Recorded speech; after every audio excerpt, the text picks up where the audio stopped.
16 years old when I gave my life to Christ, when I first encountered him. I did not come from a religious family. Whatever religious looks like, imagine the opposite of that, and that's the life that I was living. And for whatever reason, God decided to come and to make himself known to me in a very private but experiential way. And that encounter with God, again, where I wasn't looking for him and I most certainly wasn't deserving of his attention per se, led me to believe, before I knew anything about Jesus, before I knew anything about the gospel, it led me to believe that God was clearly a God who was interested in connection, that God had an interest and desire to bond and connect with me. As I started reading the Bible, my belief in God's desire to connect was confirmed. From the very beginning to the very end of the Bible, what you see is that God is communal by nature and that he desires connection and enjoys connection. One of the simplest illustrations of this was in the prophet Isaiah. He tells about this prophecy years before Jesus was alive, and he says that God is going to be sending his son, and that he is going to be known as the wonderful counselor, the mighty God, everlasting Father, Prince of Peace, and Emmanuel, which means God with us. So to recap, the God of the universe, and right now we understand there to be about 10 billion galaxies and 1 billion trillion stars, and I didn't even know that was a number, okay? But that's the galaxy as far as we know, okay? And it's changing and evolving still. So the God over all of that, he decides to come to mankind, and he decides to come in the form as a human, and of the few descriptive words that he gives us to understand who he is, he tells us that his name is going to be Emmanuel, God with us. And this is the focus that we're looking at today. Will you grab that outline? And here's our first fill-in. The God I wish we knew created us for community. Nobody likes a salesman who is not honest from the start, so I'm going to shoot straight with all of you guys. I personally value community. Even if I wasn't a Christ follower, I would value community. In my own life, when I look back the various seasons, if I were to take away like the major life events that happened, to a large degree, the amount I enjoyed or disliked a season, the difficulty that came, was largely because of the community of people that were around me. And when I look at those seasons that I didn't have people by my side, they were the darkest, they were the hardest, and they were the messiest. I made a mess out of life when I was alone. So again, remove God from the equation. Community is a core value for me. More specifically, I believe that community empowers us and enables us to experience the love that I believe we are actually made to experience. Galatians 5:14 says this: the entire law is summed up in a single command: love your neighbor as yourself. The biggest repeated theme of the Bible is love. Everything that God does is about love. God is motivated by love, and he desires for us to build our life amongst that same love.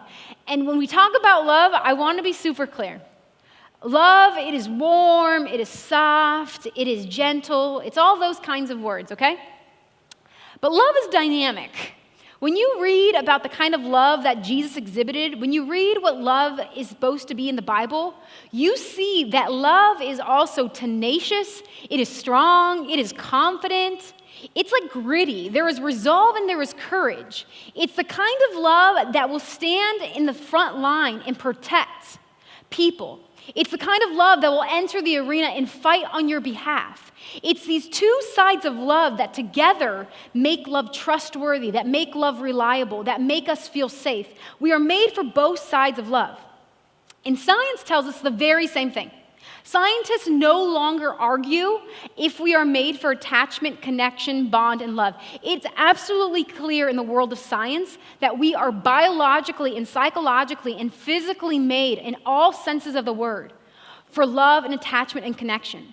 If you look at the brain of babies, and we were to feed our babies, but we were not to give them the love and the bond and the attachment that they need, that their brains would develop smaller, brain scans would show they're actually smaller, and there would be these black holes or gaps where the neurons did not form, simply because that baby lacked love and connection and warmth that it was wired to receive.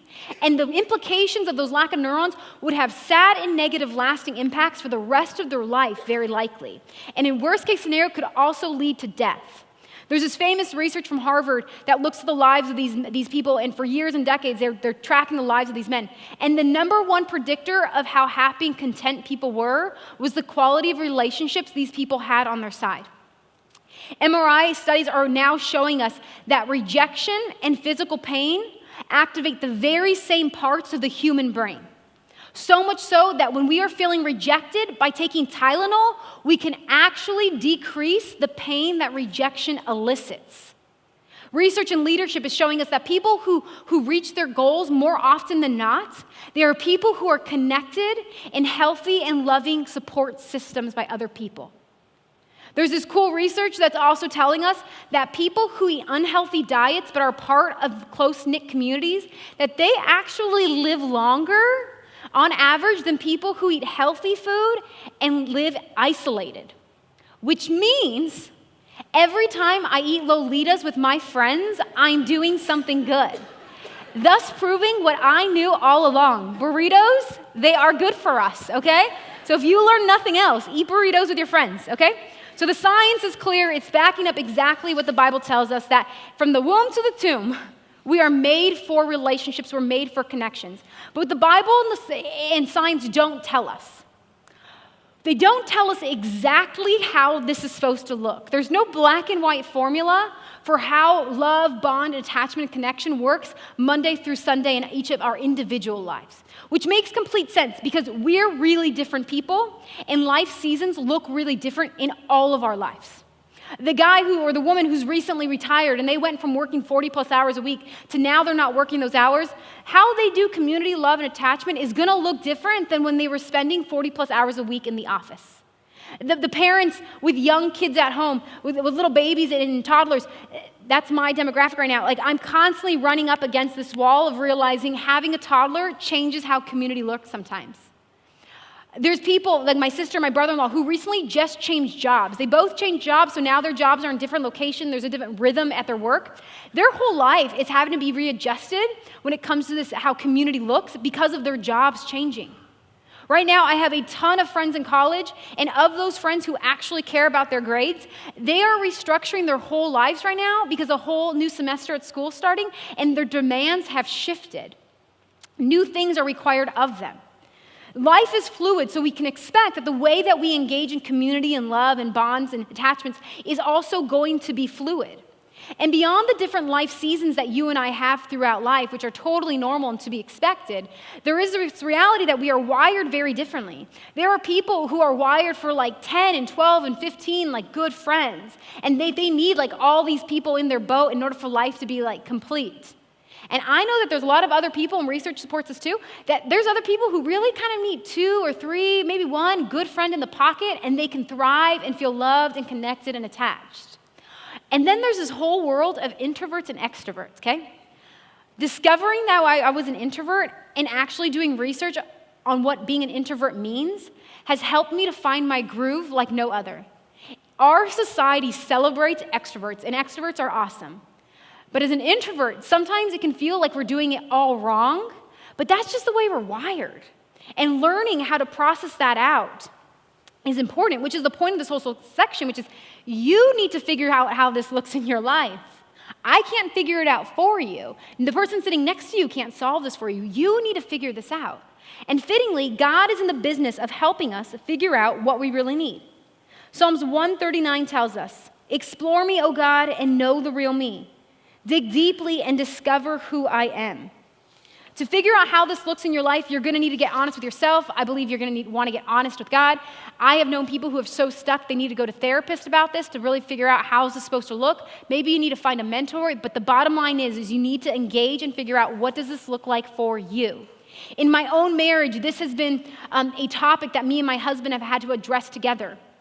I am an introvert with extroverted tendencies. My husband is an introvert with extremely introverted tendencies.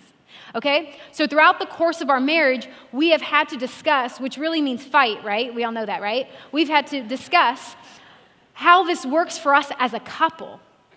Generally, most often, my husband, when I've approached him and said, hey, I think we're kind of doing this a little wrong, generally, he has taken ownership and he's evaluated and he said, okay, I can own that I, being a very introverted person, am using my introverted nature as an excuse to some degree, and he's adjusted. Recently, we had one of these discussions, and he didn't take ownership. And then God very gently swooped in and gently convicted me, okay? A, that I shouldn't tell my husband how to live his life. And B, he asked me, what is it that I really want? What is it that I really need? And what is it that I'm really after? And over the course of a few weeks, here's what God gently reminded me of. I am my best and my family is their best when we have high volumes of alone time and quiet time. That the way I'm wired, there are certain ways that I individually and my family collectively, we function best and we thrive best in very private ways. Because that's just the way we're wired. And there's nothing wrong with that. Going even a step further, the other thing God helped me to kind of piece together here is that I had lost my footing and picked a fight with my husband because I got stuck playing the comparison game. I was looking at the rhythm of other people's community life, and I started to think, I'm not doing it as much as they are. Maybe we're doing it wrong. Maybe we're supposed to be spending more time with other people. Maybe we're living more isolated than we're supposed to. And because I didn't allow myself and God to define that win, I lost my footing, and I blamed my husband for a problem that wasn't even his. So here is our next fill-in. I can experience community on different levels. From reading the Bible and looking at science, we can see another key factor about community is that there is different levels and depths, that community is multidimensional. So here we got some circles. Public connections, these are strangers. You likely don't know their names. Right now in this room, we're kind of engaging in this, okay? Then there's social connections. These are people we probably don't know their names. We might, but we definitely know their faces, okay? There's no inside jokes here, though. These people don't really know who you are. They probably know the friendly public version of you, not the real you, okay? Down here is where stuff gets real, okay? These are your actual friends. These might not be your BFFs, but they are your legitimate friends. They know you, and they know you're not perfect, and they know your story, the messy parts and the good parts. In this circle right here, we're no longer heroes. We're no longer good guys. We're not the bad guys. We're just complex, messy, dynamic human beings, okay? Then we got intimate connections. Intimate connections is a lot of what you find in personal connections, but it's just with more depth, more familiarity, and more intimacy. And to be super clear, the word intimate has nothing to do with sex. It might have something to do with sex, but it doesn't necessarily have anything to do with romance in this section, okay? So what we see is that we are wired for all these sorts of things. We even see Jesus engaging in all of these various areas. He doesn't ever talk trash about any one of these sorts of relationships. Each one of these different areas has its own value, and the way in which we interact with each of these circles looks differently, okay? Here, these people in Jesus' life, there's about 12 here and about 3 here. These people, they heard things about Jesus that these people did not hear. These people received certain acts of tender love and care that these people did not receive from Jesus. These people spent more time hanging with Jesus, getting to know Jesus. Jesus knew them. In this area, Jesus knew these people so well that he knew how to love them, but also gently challenge them to grow, okay? It's in these zones, and probably more in this zone, that you have legitimate fights. Not I'm going to fight you in the parking lot kind of fights, but you really hurt my feelings. I'm not happy, okay? So we see Jesus was able to roll in all of these. Every one of these areas has value. How we interact with every area is different. The other really important thing for us to consider is this, that American research shows us that Americans are really lonely people. For whatever reason, when someone hands Americans these like papers and they say to fill this out anonymously, a lot of people say, I feel alone and I feel unknown, okay? Because it's in these two circles where you're known. Your story is understood.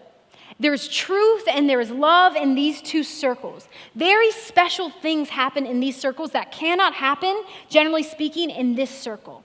And what studies show is that oftentimes Americans, we get stuck here, and even here, we're not very good at it. And here is like a whole other level of very few people know how to engage in those sorts of relationships. The other really important thing to look at here is that no matter how connected your life is with someone, you're still two separate people, okay? There is always autonomy. You are always your own person. That means that even if we are extremely close, we do not have to think alike, feel alike. We can have different ideas. We have different interests. We have different needs for solitude. We are still two very different people. My sister and I are in this circle. She is one of my best friends. There's nothing about my life, like me as a person, that I wouldn't tell my sister. Me and my sister are very different. We're so different, we camp out on different sides of the spectrum when it comes to our religious beliefs. But the reason we can function here is because there's deep respect to this different autonomy and that we are both responsible for our own lives.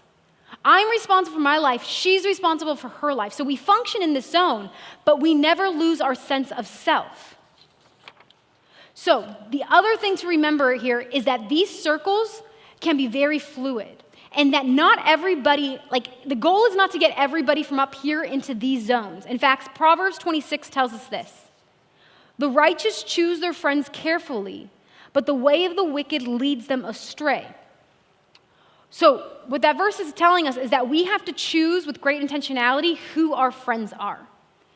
What I don't want us to hear is that everybody who you keep over here is a jerk, that they're malicious and evil. That's not it. I'm just wired for certain kind of friends, and you're wired for certain kinds of friends, and it's both of our responsibility to figure out who are these people in our individual lives. And then there is this other reality, okay? Some people, they're just not healthy enough to be in this zone. That by putting them in that zone, you're putting an unhealthy person way too close to you, okay? And while being an adult has a lot of lame responsibilities, one of the coolest things about being an adult, my favorite part of adulting here, is that I get to control, and you get to control who's in this zone. I get to reset and set the boundaries in my own life, and so do you. Your mother-in-law, your boss, your neighbor, your adult child, you pick where you want them and how close you want them to be. Nobody can do this for you.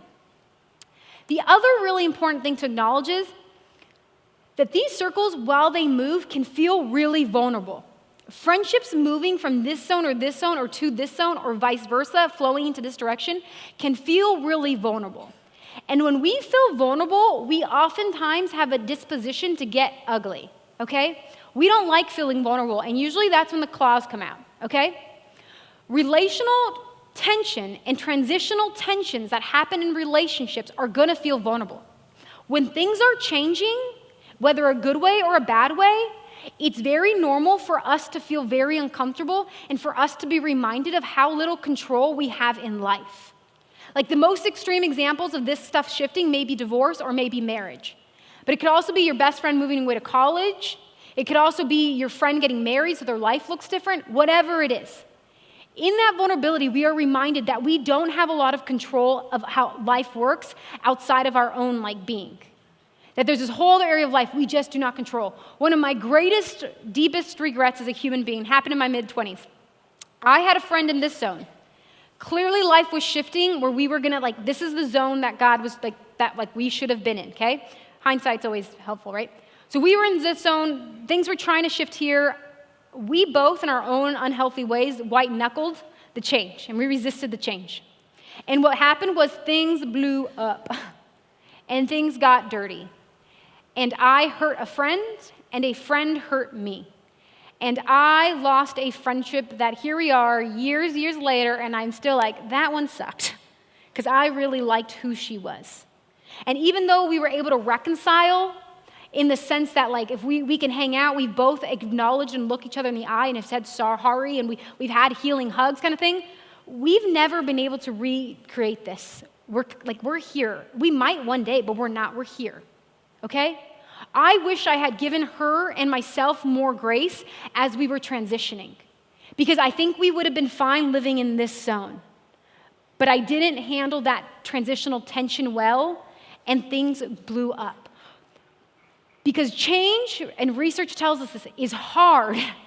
Change can be a really good thing, but even when it's a good thing, it can be a hard thing. Research shows that even getting a job promotion can result in negative feelings in your head and change. And so here's what we need to do. One of the unspoken stages of change is grief.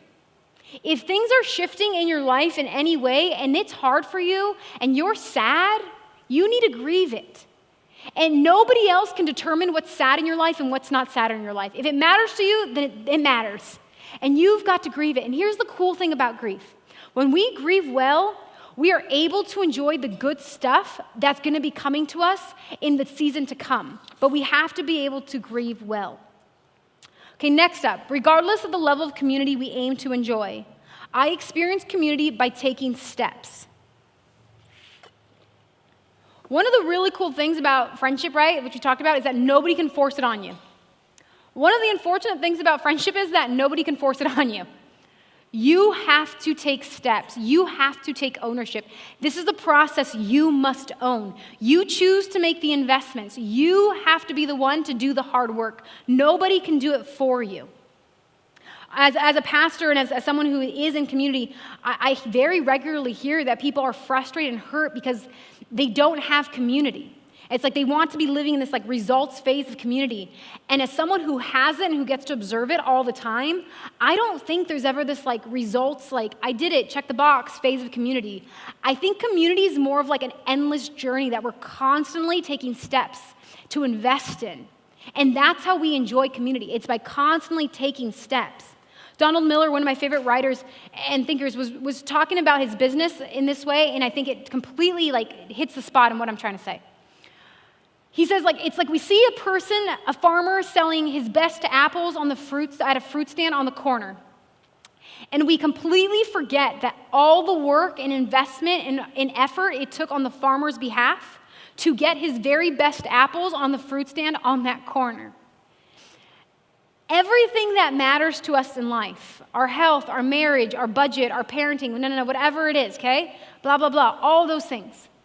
Generally speaking, we get good things out of them because we make the investment, we do the hard work, we sacrifice. We sometimes have to experience a few bad apples. It's just part of the process. Galatians 6:5 tells us this: each person must be responsible for himself, regardless of which parts of community are harder or easier for you. Regardless of which parts of community you find yourself drifting towards and which parts you find yourself not enjoying. You are going to have to take care of the process. You must nurture the process. Sherry Turkle has this quote: we are psychologically programmed not only to nurture what we love, but to love what we nurture. Nurture community if you want it. Good things will come as you nurture it, as you do the hard work, and nobody can do that hard work but you. Surfers like to say that riding the wave is only about 10% of what they do. 90% of what happens to a surfer is hard work and waiting. And what we can also know in life is that our response to life is 100% our responsibility as adults. We cannot control what happens to us. We cannot control so many details of our life. But we can choose how we respond and how we handle life. And focusing our energy on what we can control, again, in any area of life, the studies are clear. That's how we get closer to the desired outcome, by focusing our efforts on what it is we actually want. Which takes us to our next fill-in. Experiencing healthy community calls for humility. I know that community can be hard. I know that community can absolutely suck. I know that sometimes, at least in my own life, being alone is a bazillion times easier than trying to engage in relationships, okay? On more than one occasion, when relational tension or conflict has happened, I have actually thought maybe I should just move. Maybe moving would be easier than dealing with the stress. And on more than one occasion, I have stayed up all night because I have been hurt or I have hurt someone I care about. Just this year alone, I have pieced together that feeling vulnerable in relationships, whether it's being misunderstood by someone that I thought knew me well, or whether it's not knowing where I stand with someone that I thought I knew. That has a way of triggering my childhood trauma like nothing else. Because I'm walking around with hang-ups, issues, and problems, and so are you. And while your issues and your problems, thankfully, will look different than mine, I don't want yours, and I know you don't want mine. We all have got them. There's this very delicate and fragile nature to relationships. I don't want to minimize that. I don't want to sound like it's all sunshine and flowers and roses. I know it is not. There is an underbelly to community. Even here at Eastlake Church, this place is full of imperfect people. You should meet our staff, right? Like, we are the pinnacle. The bar is low, right? We all walk around with hurts, habits, and hangups. It's bound to get messy. But here is the good news. While relationship stress and tension and conflict can, in fact, damage us, hurt us, and leave us trapped, it can do those things. It can also propel us towards healing, transformation, love, and grace if we are willing to be humble and to own the fact that we have our own issues, habits, and hangups that need love, attention, and repair. See, humility has this fascinating capacity to open us up to wisdom. Humility asks questions like this when tension comes. Humility says, how did I contribute to the problem? What is God trying to teach me here? What good can I learn from this stress and tension and conflict? Our brains are biologically wired to try to decrease pain. It's just our basic impulse. So whether we shift blame and make the other person the jerk and the villain and the monster, or whether we numb the discomfort, our brain is just doing what it's biologically wired to do, and that's decrease pain. Humility takes a level of hard work, but it is the pathway to freedom, to transformation, and to intimate relationships. One of my favorite verses in the Bible, it's not deep at all, okay? But it's so disarming. Paul, who is arguably like the second most influential person in Christianity, the first person being Jesus. So you got Jesus and then you got Paul, okay? This guy, here's the verse he says. Here's a word for you to take to heart and depend on. Jesus Christ came to the world to save sinners. I'm proof, public sinner number one, of someone who could never have made it apart from sheer mercy. It is absolutely arrogant for us to think we have it all together. It is our pride and it is our ego that refuses to take ownership. We've all got issues. You are in denial or you acknowledge you have issues. Those are the two camps. So when tension comes, we can spend our life blaming everybody else. Or we can take that opportunity to say, oh, what is this bringing up in me? What is this revealing about me? It's this gift that comes from tension and stress. It shows us what's inside of us. Here's a small example. I used to think I was a patient person, but then I had kids. And I discovered that they really frustrate me sometimes. But I probably could get further in life if I say it this way. My kids reveal how impatient and high-strung I actually am. There's two ways to look at this, and we can spend our life blaming other people or numbing that discomfort. But the invitation humility says, it says lean into truth. Lean into the fact, public sinner number one, right here in the house. And work on you. Focus your efforts on what you can control. So here's our bottom line and the big idea. You belong in community. We were designed to belong. And I'm not saying it's easy. I'm not saying I figured this out. I'm not saying I know how this is supposed to look for you. I'm not smart enough. I can barely handle my own life. I can't handle anyone else's life, okay? Romans 12:5 tells us this. So in Christ, we, though many, form one body, and each member belongs to all the others. So here is the question for you. Are you engaged in a community?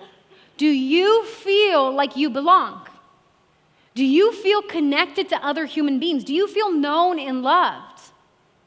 Because if you don't, I would love for Eastlake to be a place where you could learn to experience that. But you are going to have to figure out what your next step is. We will not force that on you. We will not push it on you. You have to take that step. So that being said, I want to look at a couple steps here that you may want to consider. And I'm calling them possibly risky steps because I don't know how they're going to go. And I know in my own life, there have been good things that I've experienced, but I've tripped 45 times to get there. I've tried it good, I've tried it, hit a wall. Got back up, had to try it again, I hit a wall. One more time, hit a wall. And then maybe the fifth time, okay? So I get this might be a little messy. I don't like making things sound easy. It might be hard, I don't know. First one, join a group. The reason this one's risky is because even though we as a staff are working with new group leaders to help them become like Eastlake group leaders, at the end of the day, I have no idea how this group is going to go. I really don't, okay? And I don't want to promise you anything, okay? You may show up to group and the people might be weird. There may be somebody who talks too much. There may be a person who knows how to solve every problem you have, okay? Someone may even smell funny. I don't know. But I do know that things don't need to be perfect in order for them to be good. Perfection and gold don't always come hand in hand. I can have good without having perfect. And I look back at my group experiences, and I have met some really cool people. A lot of my dearest friends are people that I've met in groups. And at a church our size, we can hide in these rows so easily. And there's nothing wrong with hiding if that's what you need. I intentionally hid in a row for a period of time when I first showed up at Eastlake. But if you're going to experience Eastlake as your community, you are going to need to engage in it. And I understand firsthand that that can be very hard if you've tried before and it didn't work, if you've tried to engage with people and you've been wounded. I understand. Relationships can be hard, right? But even though we are wounded sometimes in relationships, we are also healed best in relationships. So the invite is to join a group. Next up, show up to that group. I'm not simply asking you to sign up for a group. There's nothing magic happens when you check that box, okay? So literally show up to this group. But also, show up in the sense that you allow the real you to be seen.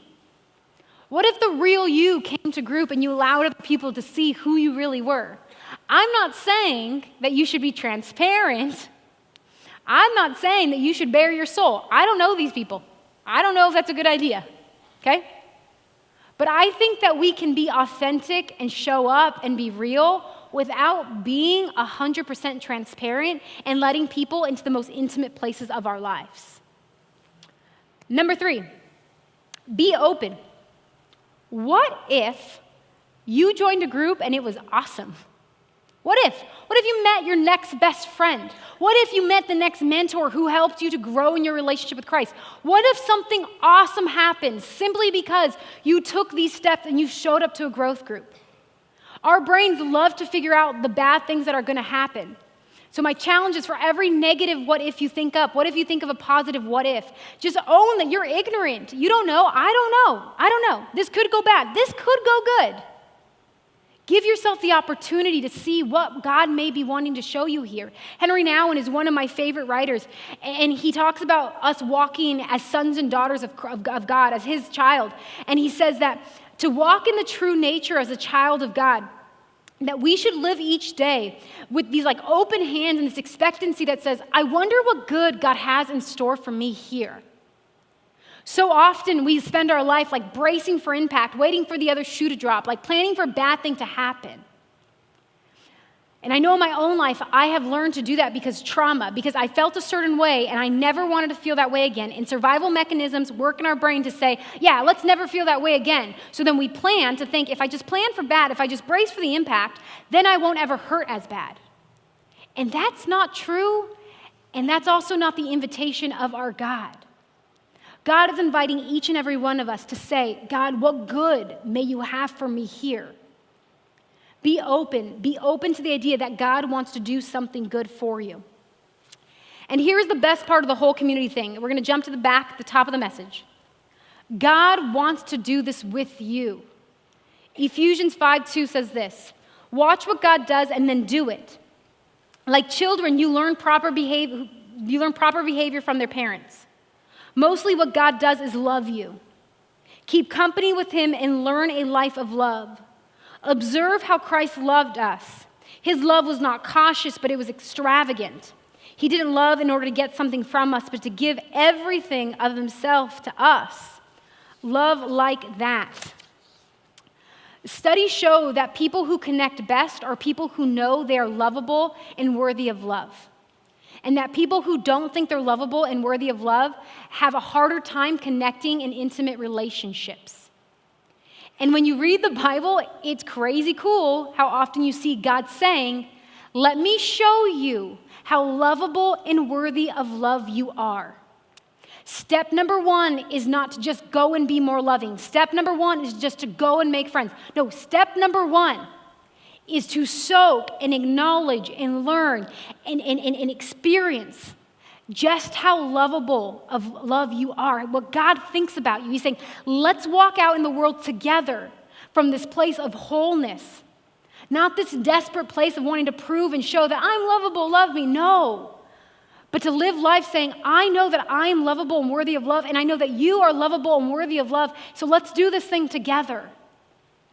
That is the invitation. Step 1 is God saying, let me show you that you are lovable and worthy of love.